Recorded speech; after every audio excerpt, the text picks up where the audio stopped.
Miguel. Hello, everybody. Oh, Welcome to a very special you edition. say every edition's very special. I do Is feel it? like it's special when we're here. Okay. I'll reduce the hype. Welcome to this very average edition of how to prepare for $200,000 to $500,000 plus interviews. For those of you who don't know us, generally we go live every Wednesday just to share some of the tips and not even tips, just the systems that have been working well for folks in this market. My name's Katie. I'm a coach at Career Sprout, and this is the founder of Career As Sprout. He loves yeah, me.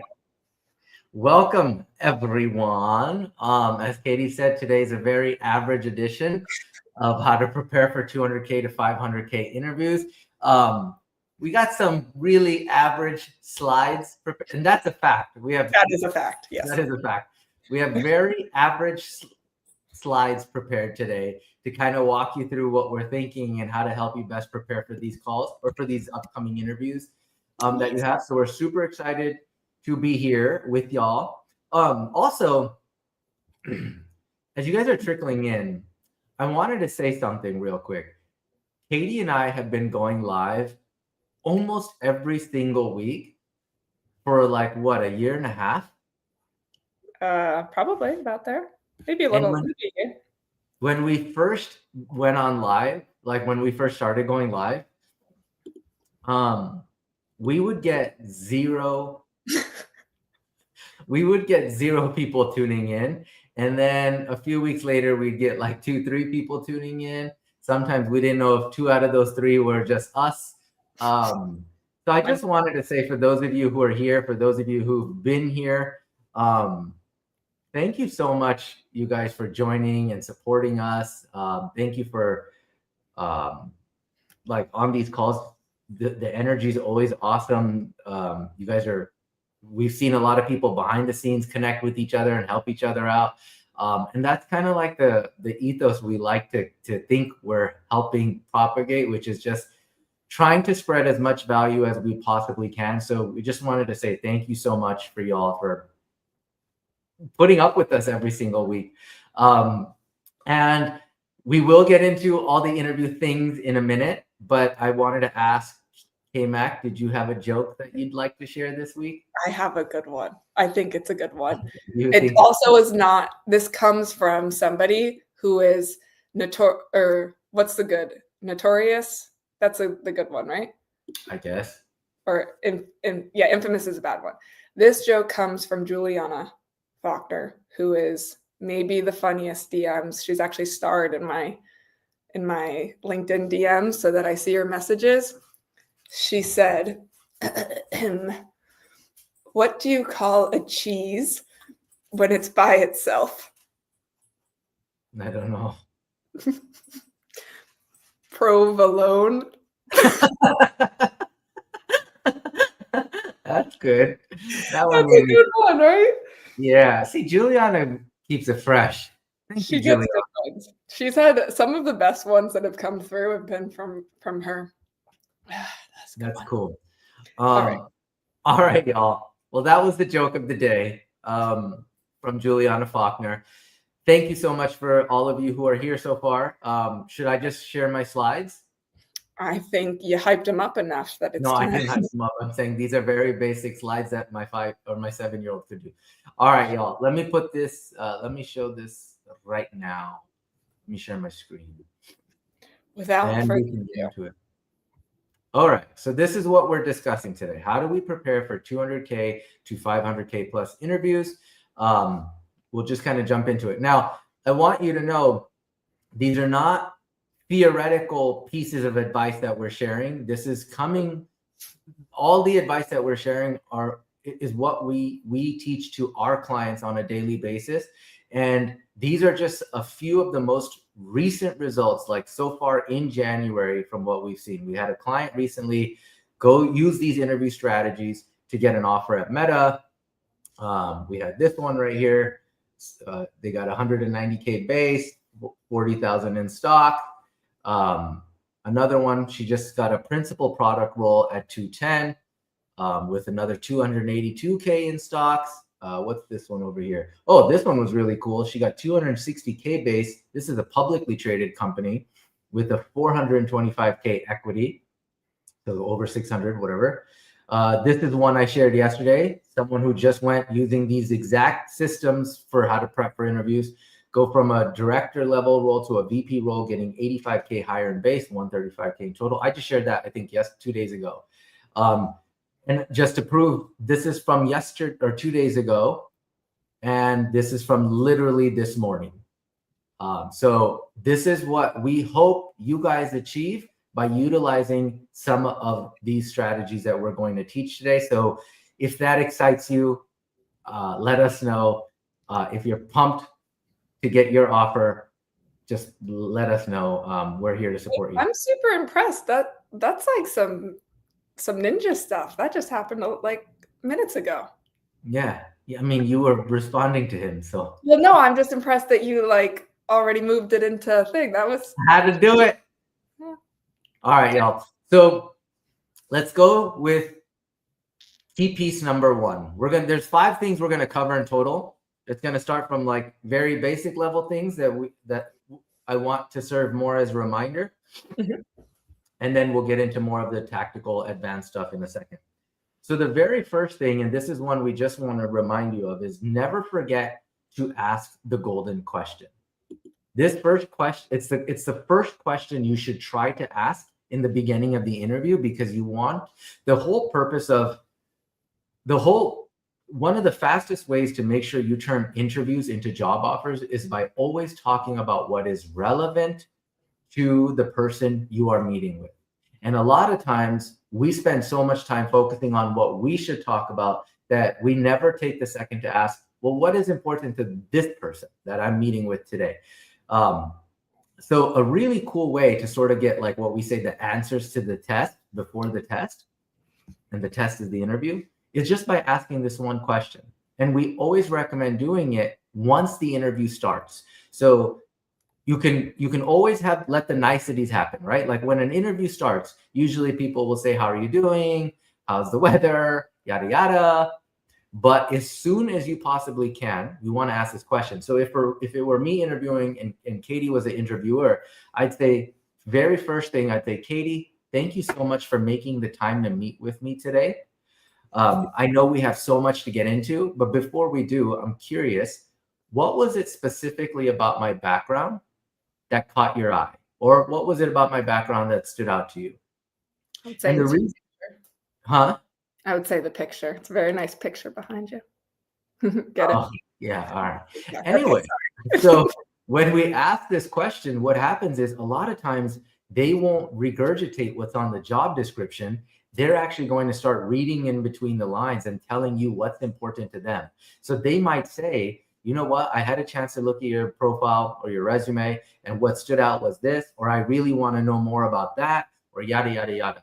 And whatever they say, now you know, if you prepared all these other things, you now actually know what's most relevant to this human. Therefore, the things you discuss going forward should always focus on the points they just mentioned in the beginning. And 9 times out of 10, if 9.5 times out of 10, they will answer this question. They will literally give you very specific things that they want to learn more about or that they were impressed by. And usually those things that they tell you are the things that they need the most in that role. Questions on that, y'all, as you're popping in? And Katie, do you have anything to add to this? No, I just thought it was a funnier joke than it was. All right, I'll get them on the next one. You'll get them on the next one. All right, so for those of you here, any questions about this first thing to say and why to say it?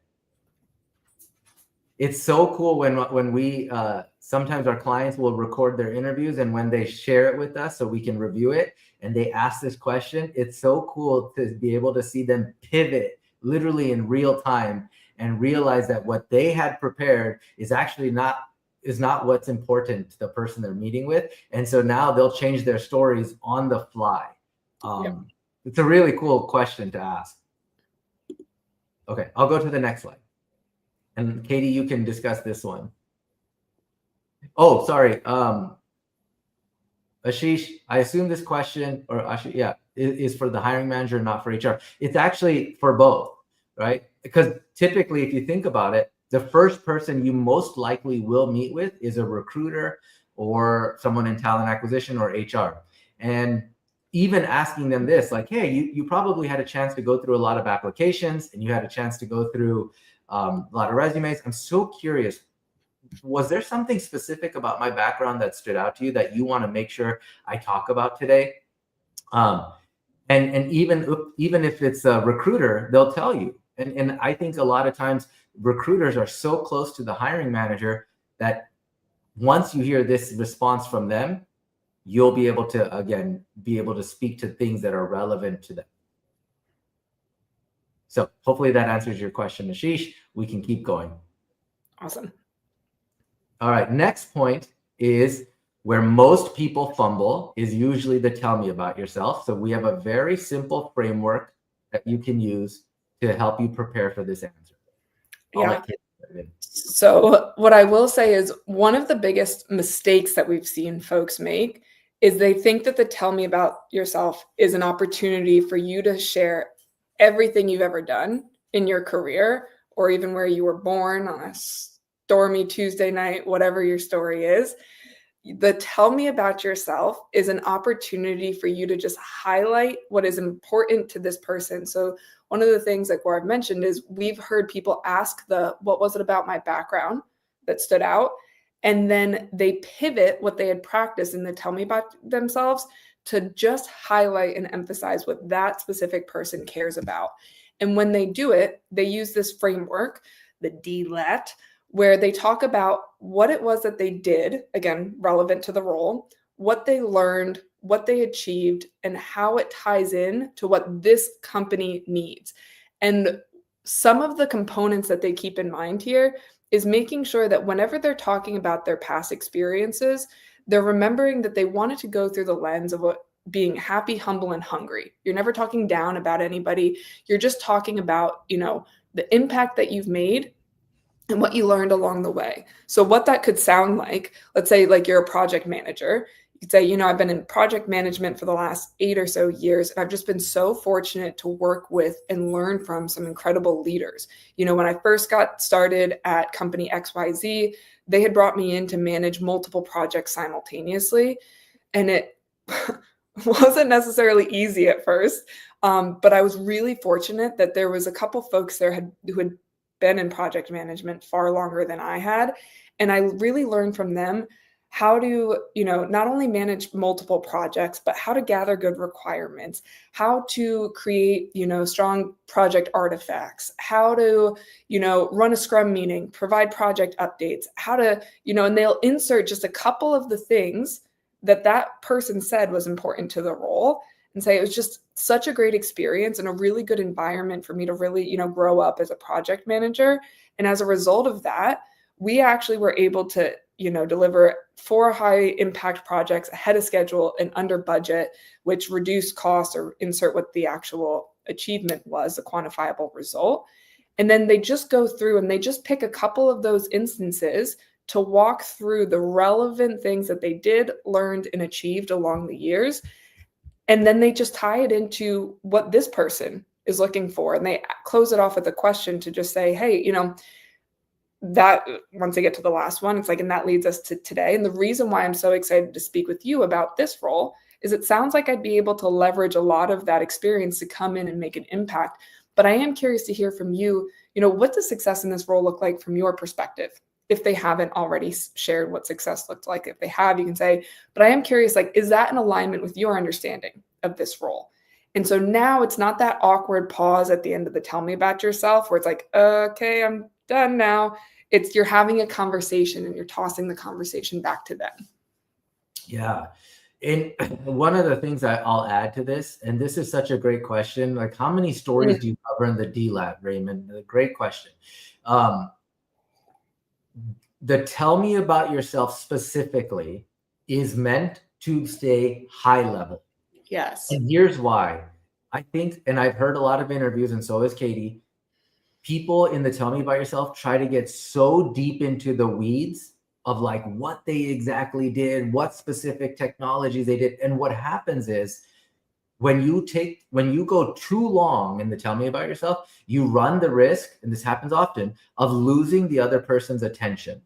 And so one of the things you could say, in addition to like, I'm curious to know what success looks like here for you, is you could also say, I know that was really high level. Do you want me to get into any specifics about anything? And so to specifically answer your point, Raymond, like 1 or 2 stories for each stop is more than enough. Yeah. Right. And like, so let's say someone has 15, 20 years of experience. You don't really need to go into all 20 years. You don't need to go into all 15 years. You only need to talk about what is most relevant to that human. So like what Katie said is, man, I've been doing project management, or I've been doing program management for such a long time. But most recently, what I've done is I've helped companies. I've worked at Adobe, and then I went over here to Salesforce, and I was really responsible throughout those last 10 years or last 3 stops for managing large-scale enterprise technology implementation programs. And many of these budgets would range from like 3 million all the way up to 15 million. And learning how to manage these budgets from some of the leaders I had been mentored by earlier in my career really set me up for success, because I didn't know what all went into how we manage budgets and how we just, allocate these budgets as well. And that really set me up most recently when I was here, where I had to manage the largest budget, and on top of that, manage an enterprise portfolio of 3 to 4 programs that were all high level, high sensitivity, and urgent. And so what we were able to do as a result of this was blah, blah, blah, blah, blah. Like Katie said, now you tie in the achievement. And having gone through this experience makes me feel like could potentially come in and make an impact here, because it seems like what you're looking for, based on what you said, is somebody who's migrated legacy systems to like, whatever. So I know I'm going off the rail here, but if you notice, like, I'm only saying what is relevant to this human, and I've only touched on 1 or 2 specific examples from each stop. Therefore, my tell me about yourself ends up staying less than 3 minutes, which is kind of the ideal. I'm also, like Katie said, showcasing humility where I learned it, where I've maybe even failed a few times, etc. So the DLAT is really important. One thing I just really want to emphasize there that you said, when you talk about, like, it sounds like it could be a good fit, it seems like it could be a good fit. This is not your opportunity, especially this early on in the conversation, to plant your flag and say, so I know I would be a great fit. I'd be the perfect fit. I'm so excited because I could do, like, it's none of that, especially that early on in the conversation. You guys are both still feeling each other out. And it's a really important distinction to not plant your flag and say, so I know for a fact I would be perfect for this role. It's just like, it sounds like this is similar to what you guys are working on here, right? And it's more of like, hey, let me fact check what I think you guys need. Exactly. I'm showing something that, okay. So I'm going to share this in a second with all of you, if you don't mind. This is sort of the framework, the tell me about yourself framework that you can use. And you see, we use the DLAT framework here. And then so this, in the beginning, we kind of give you like the framework, and then we even have sample responses that you can use and make them your own. And to answer like Wendy's thing, if you're only, Wendy and Raymond, if you're usually just talking about one specific thing and keeping it super high level, your tell me about yourself should end up only really being 90 seconds long. So I'll share this here in a second, and then we can keep on going. Yeah, 1.5 to 3 minutes usually. So again, just for Sumi, isn't 3 minutes too long? There's some people out there that are going to say, yes, 100%, keep it 30 seconds or less. Like, there's so many different opinions out there, and we're definitely not smart enough to say we have the only correct way. Just from what we've seen work for folks, everybody that we just showed those screenshots for, and the people that we work with personally, 3 minutes or less, those are all great, and those have been working really well for them. So I'm sure there's some disagreements out there from other folks. For us, we just try to keep it 3 minutes or less. Right. And the other thing too is, and this is a great question Sumi asked, is usually it will feel long to the listener if what you're saying is irrelevant to them.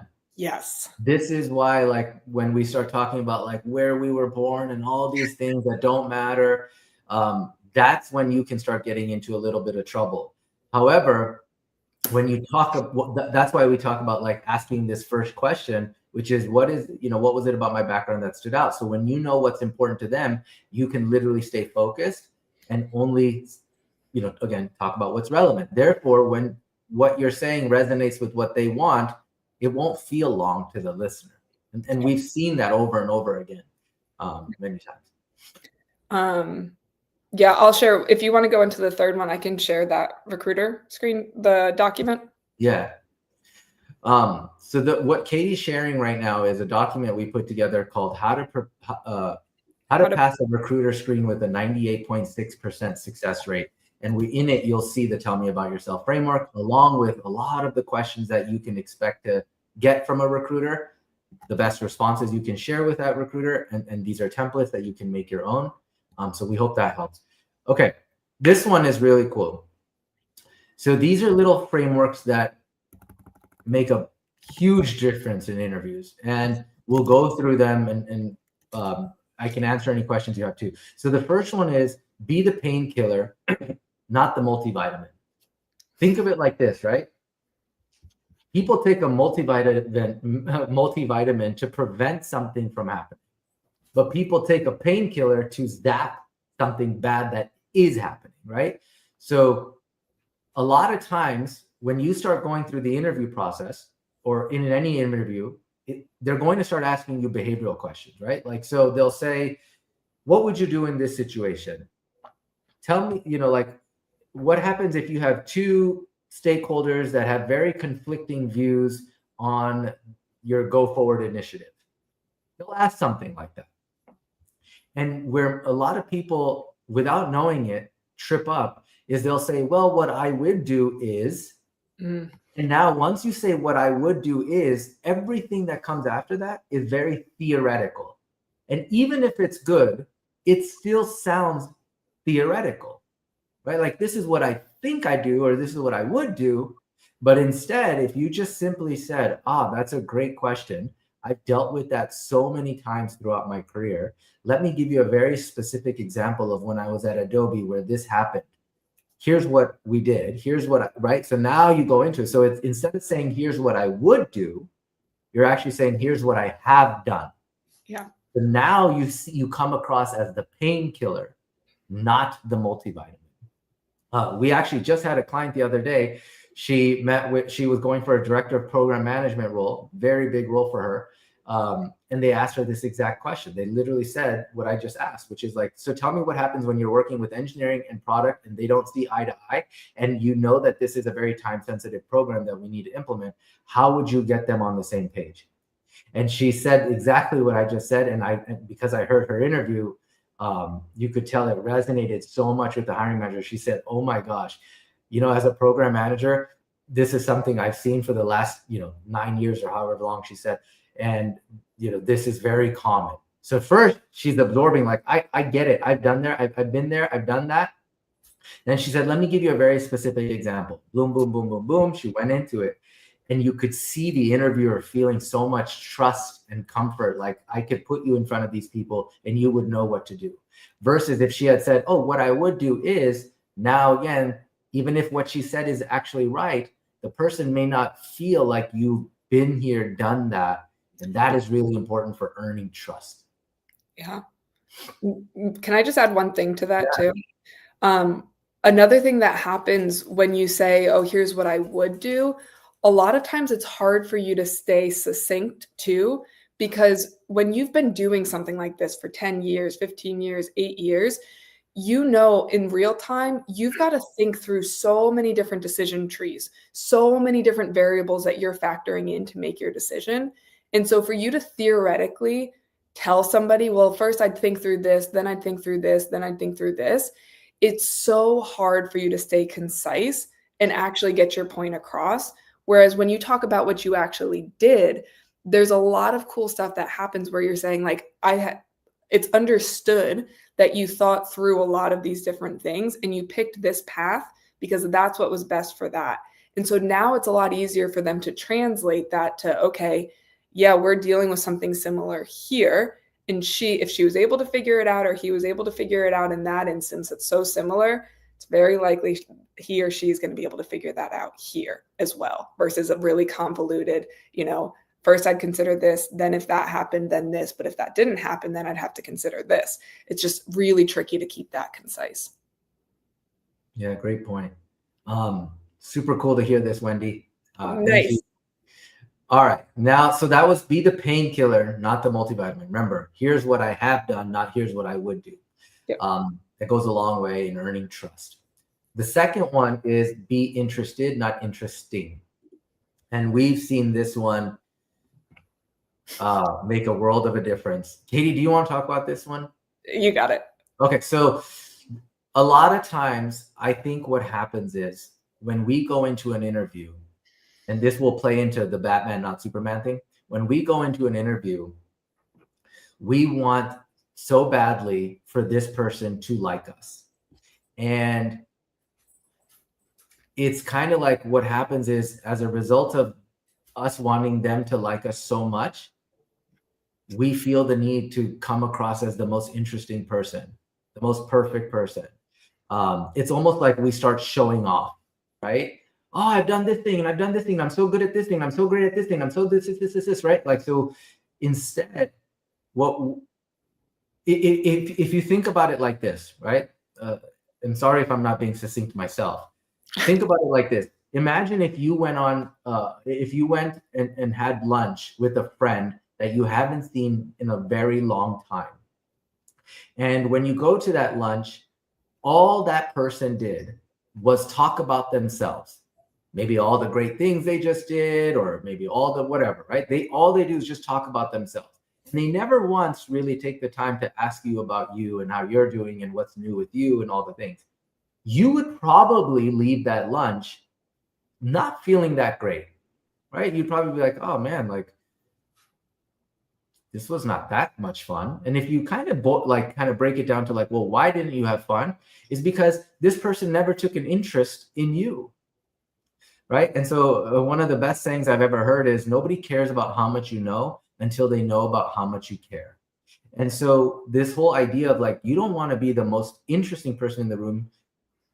To build genuine rapport and likability, you also want to be the most interested person, right? Simple questions you can ask someone to show that you're interested in them is like, hey, it seems like you guys have so much going on in your plate or on your plate.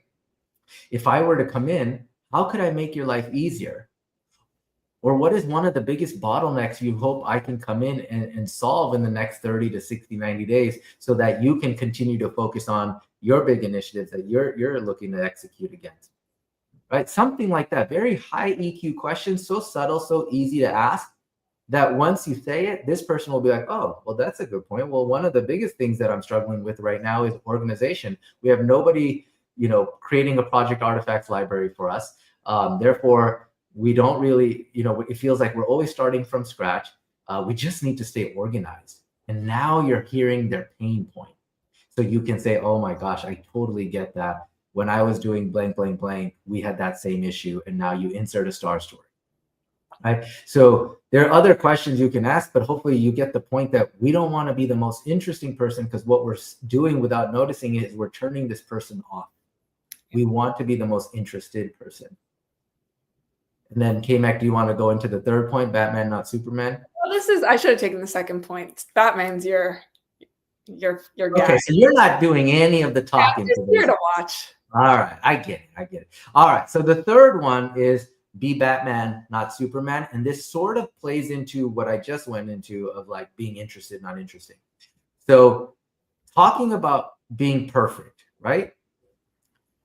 Think about how many times you go into an interview, and we've seen this ourselves. I've done this myself many times earlier on, where we want this job so bad. And because we want this job so bad, we want to show them that we are like so perfect for the role. And as a result, when we do this, what we'll likely say, and I'll give you a real example. We had a client go in for a role many years ago for like a sales position. Oh, yeah. And the interviewer said, so tell me a little bit about you. And he's like, well, I've been the #1 salesperson on my team for the last 3 years. I've also put together sales trainings and that help so many people get promoted. And yeah, I've retained like 100% of my clients. And yeah, and he just kind of started bragging. He thought he was telling him what he needed, but he actually came across as bragging. And the interviewer cut him off and he said, well, it sounds like you're crushing it at your role. Why the heck would you want to leave? And I could tell right there that he lost this interview. Why? Because he was trying to come across as Superman.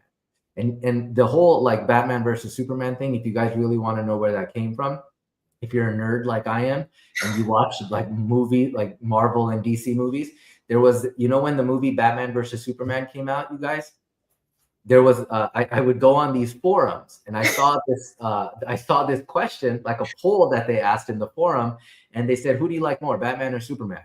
And the overwhelming result was Batman. And then they dug into why. And most people said because Batman is not relatable. He's too perfect. He was born perfect. Superman was born perfect. Nothing can stop him except kryptonite, which he hardly ever sees. He can move the moon. He can lift up whatever, right? He's too perfect. And nobody likes when somebody is too perfect.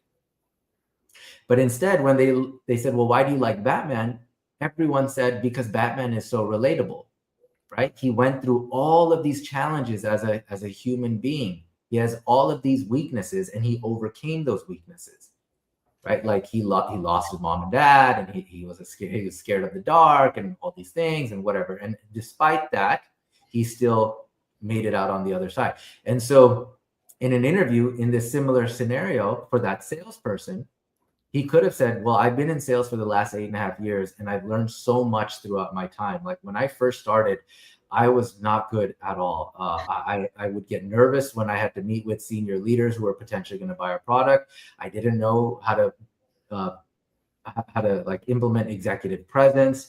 I would try to sell them without approaching it from a place of curiosity. And again, earlier on, I just lost so many sales that I think I could have won. But thankfully, I had so many great mentors who didn't give up on me, and they taught me how to conduct meetings, how to approach these meetings from a place of curiosity, truly understand what the client or the prospect needs, and then be able to position our solutions in a way that articulates what they need and how they can solve their goals. And because of that, the last few years, my career has taken off, and I was fortunate to be the #1 salesperson on my team.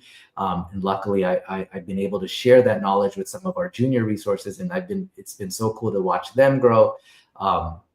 And so you get the point. Like that second response is like Batman, talking about your challenges, how you grew, how you overcame them, what you've learned, and how that's led you to where you are today. But the first one, the Superman's like, I'm just so good, I'm just so good, I'm just so good, turns the other person off without knowing it. Yeah. Anything you want to add to that? No, I think Wendy's coming in clutch today with just like not trying to be the perfect candidate is how you actually end up being a better candidate, is like the TLDR of all of this. Yeah. And as a reminder, to Wendy's point, there's no such thing as a perfect candidate. There's no such thing as a perfect human. And people hire humans, right? And the best way to build rapport with someone is to showcase authenticity, transparency, vulnerability. And these are subtle ways to do that, by being interested, by being the painkiller, by being Batman, and not the other things, right? Yeah. These are very subtle. And I know we're going through this kind of quickly, but like, if you could take one thing away from this entire presentation, it would be this slide. And really emphasizing it. And later on, I'll share one more resource at the end that puts a lot of this into practice and kind of it can help you prepare for interviews too. Yeah. All right, we'll go to the next slide. But how are we doing so far? Is this good? Yeah, there's a lot of good questions that have come in too. So I'm wondering if we should maybe even shorten some of the next two and answer some questions. It's up to you. Do you want me to go to the next slide? Sure. This is all you now. Dang it. All right. I'm just kidding. Okay. I'll go through these a little bit quicker than originally planned, just because I want to make sure we leave time for some of your questions. A reminder that not all interviews are created equal. This will actually answer a couple of the questions that came in. When we're asking, hey, what was it about my background that made you want to speak with me, or what stood out about my background, you're going to notice different responses from different people. Even if they're all working at the same company and interviewing for the same role, they care about different things. And so a recruiter is going to care, they're going to be closest to, hey, I've got this checklist and I want to make sure you've got each of these responsibilities that I'm required to screen for. And so they're going to be looking at your high level capabilities. A hiring manager, on the other hand, who's going to be, working with you most likely day in and day out, they're going to care a little bit more about, hey, can you not just have you done the job, but can you do this job well? And can I work with you every day for like 8 hours a day? Am I going to be sick of you? And so they're looking at slightly different things. A recruiter isn't likely going to be working with you day in and day out. So they're not going to necessarily be screening for those same things. And then similarly, when you're talking with a stakeholder, maybe it's somebody that you may be working with on a weekly or a monthly basis. They're going to care about your ability to work cross-functionally oftentimes. Hey, how do you interact with me? Are you a product manager that thinks that you are the bee's knees and engineers are your peasants that you get to, direct around? Or are you somebody that has, the ability to speak their language, meet them where they are, make sure they understand what's happening cross-functionally across the org? They're going to be looking for those types of skills or those the behaviors that go into being good at cross-functional capabilities. Then, of course, with direct reports, you want to make sure if you're talking to somebody who's potentially going to be your direct report, do you actually care about them? Not only professionally, but personally? Like, what is your emotional IQ? Are you what are they called? Dictator? Like you run like a dictatorship, or are you somebody that you serve the people that you work and you care about them and you know about them? Then, of course, skip level, usually going to be like your boss's boss, or if you're already an executive, it's going to be speaking with other C-suite or VPs to make sure that your cultural fit. It's like, yeah, it's pretty clear you can do the job, but do you do it the way we do it here? Are you somebody that could fit in here? Like, think of just like Wolf of Wall Street. Like, you could be great in, Wolf of Wall Street team and then come to like a career sprout and we would just say, oh, we don't like to do things that way around here. But you're very good. But like, it's just not necessarily our cup of tea at the moment. And so making sure for both parties, and this is very, very important, this is not them just interviewing you. It's you also interviewing the folks and having conversations with the folks that you're potentially going to be spending 8+ hours a day with every day, recruiter, not so much. And so making sure that you like the culture, you enjoy speaking with the people that you're going to be interacting with. It's a two-way road. And I think that's a really important piece of the puzzle to keep in mind, is that you want to ask these questions, not just because it's, an interview hack, but because you're choosing where you're going to invest a lot of your time, attention, energy, resources, and you want to make sure it's a good fit for you as well. I think that covers everything. Yeah. And the other thing I would add is like, this is like a 45-minute presentation, right? You want to understand that there's so many little nuances. So for example, I'll give you a very specific nuance. We had a client go into an interview, and most of our clients are going in for senior leadership roles, right? And he's meeting direct reports. And usually what happens is you'd get the LinkedIn profiles of the people you're going to meet. And when we helped him prep for this, I made a very key observation with him that like one of these direct reports is a lot younger than you, and one of these direct reports you can tell is a lot older than you from years of experience. Think about that for a second. Mm-hmm. So now, even within that one interview, what matters to one is likely not going to matter to the other. So like, for example, the person who's younger than this client will probably care a lot more about how do you develop? How do you train? How do you get me to where I want to be in the next 1 year, 2 years, 3 years? They might be a lot more ambitious or have a lot more ambitions, right? So then the stories you create for someone like that is around how you've developed talent and how you've helped them get promoted, etc. Right? How you put things into place, how you kind of like, you have no problem going into the weeds with them, rolling up your sleeve, doing the work. Okay, but now that in that same interview, the next direct report is significantly older than our client was. That person likely does not care about getting promoted constantly or moving up to a C-suite role or anything like that. That person likely cares about, are you going to come here and disrupt what the hell I have going on? Because I like what I'm doing. I like the hours I'm working. I don't want you trying to put all these goals on me that I don't even want in the first place. So when we prepared for that specific interview, we approached it from a place of curiosity, right? Like, tell me what you guys are looking for. How can I best support your goals? What are some of those goals? Because I don't want to try to push anything on you that you don't want to do. But they need to feel heard. They need to feel supported. They need to feel trust. So what I meant by all this is like, each of these have very specific nuances. Like the skip level, that one's even crazier. So the skip level is your boss's boss or your boss's boss's boss. That person does not care about how you technically implement projects or solutions or anything like that, because they're there for what's called the bar raiser. Like, do you just fit into this culture? And usually that person you're meeting with has been at the company long enough to know like what works here, what doesn't, right? Usually 3, 5, 10 years sometimes. What that person cares about is, hey, I built this team over the last X amount of years. I built this culture. Are you going to break it or are you going to make it better? Right? The last thing I want is somebody trying to come in here and boil the ocean and like disrupt what I've worked so hard to build. So stories around that would be more like complimentary. How did you come in? How did you kind of get a good lay of the land? How did you sort of like start fitting in? Things like that. So what you say, like who you meet with dictates the stories you should be building. And how you know what stories to build, ask yourself the simple question, what is likely important to the human being that I'm meeting with? And then that's how you start preparing the stories accordingly. All right, we'll keep going because I know we're going to run out of time soon. Last one here is star stories used to be cool, but the PPSG framework makes you stand out. And here's what I mean by that.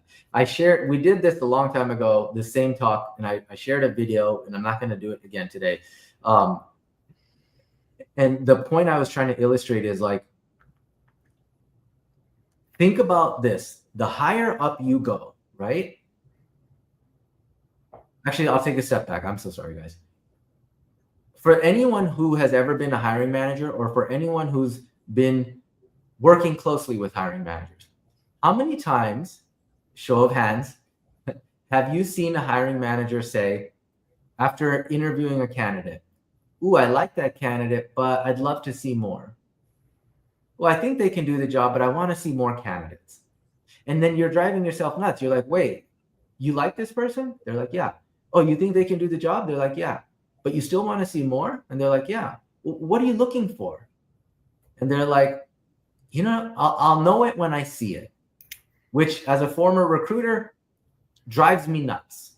But what I learned after doing this for a gazillion years is they don't know what they're looking for, but what they are looking for is a feeling. It's a feeling. And so if you think about this, the higher up that you go, right?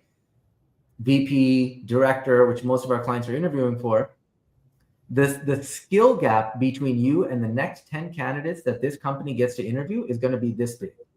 Meaning, especially in a market like this where all of you are good, like literally that means all of you can do the job, right? So if all of you can do the job, then how do you think they determine who they're actually going to give the offer to?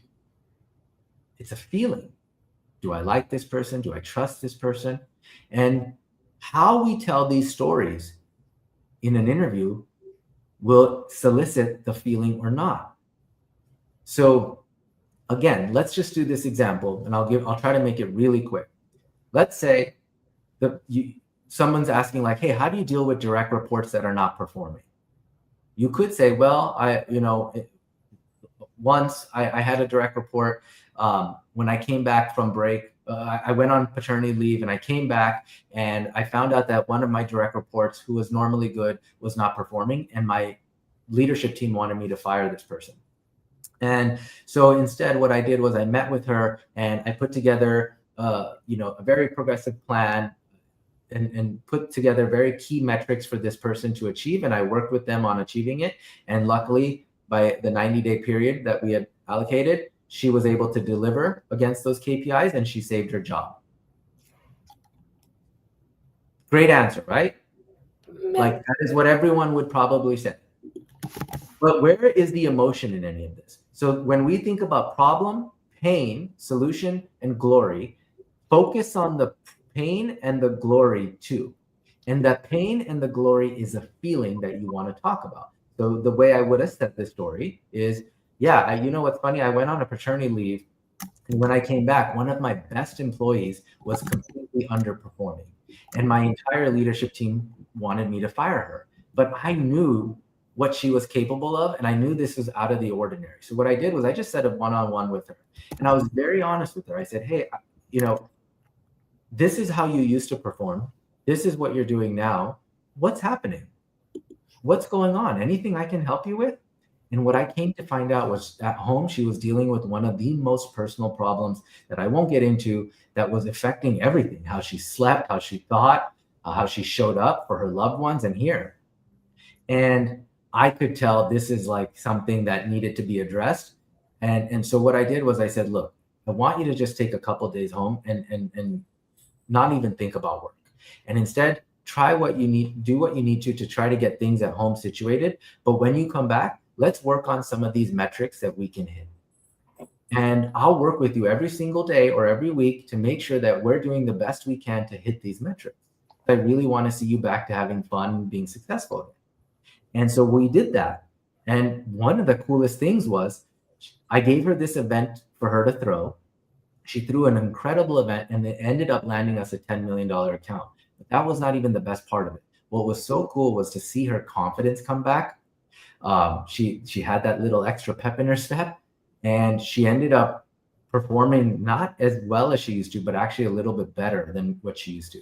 And that actually ended up getting her promoted a year and a half later to a very senior level role that she had been wanting for years. And I think it was just because of that extra step that I was able to take. And I learned that from some of the great leaders I work with, just to kind of understand what's going on.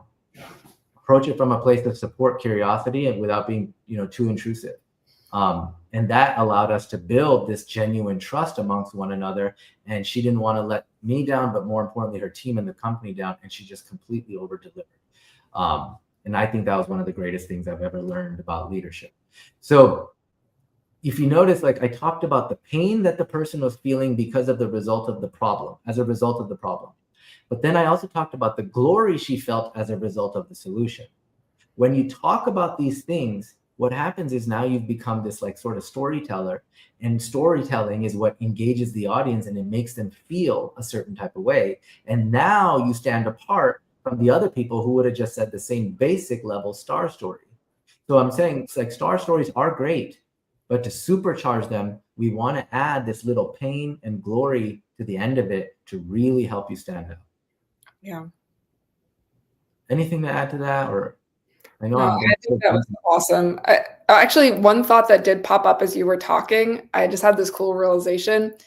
A lot of people are getting really good at using ChatGPT, and ChatGPT is great with star stories. It's phenomenal at producing a star story.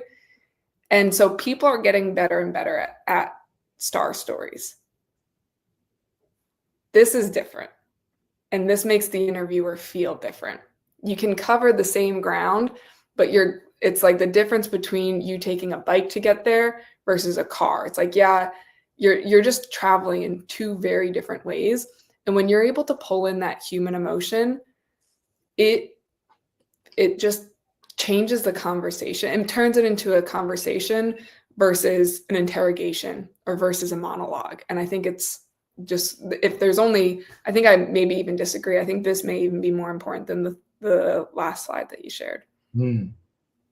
Yeah. So I know we ran up on time, y'all. I hope this helped. For those of you who have asked, I'm just going to share my screen here, which is for those of you who asked, like, is there a recording? There's literally a recording of all of our LinkedIn lives. So if you just go straight down here to so first go to my page, then go down here to events, you will see all of the LinkedIn lives that we've done in the past. So whichever one kind of meets the needs that you have, you can go to that. You don't obviously have to watch all of them. And then the last thing that I will say here is, if I shared this 2 days ago, we opened 50 spots. So I'm hosting a private workshop next week. It's completely for free, by the way, where not only are we going to go into interviewing, but everything that leads up to interviewing. How do we determine what's the right role to go after using our career audit framework? How do we write a really compelling LinkedIn profile and resume that converts to interviews? How do we avoid spending all of our time, which no one loves, on job boards, and instead using that time to reach out directly to hiring managers, executives, senior leaders, recruiters, cross-functional stakeholders that work at these companies you're trying to target, and turning those messages into conversations? We preach this all day long. If you look at my stuff or Katie's stuff, you see how our clients are getting these interviews. It's always from part 3. And then we'll go into these types of frameworks, and I'll be obviously going into more. This workshop is like 2.5 hours long, y'all. And then how do we turn those interviews into offers? And then lastly, how do we negotiate offers to make sure you get paid your worth? So I'm going to be diving deep on this. This is only for 75 people who've done these types of skills, right? Or have these types of skills: program, product, project management, engineering, including ML, AI, strategy and operations, data and analytics.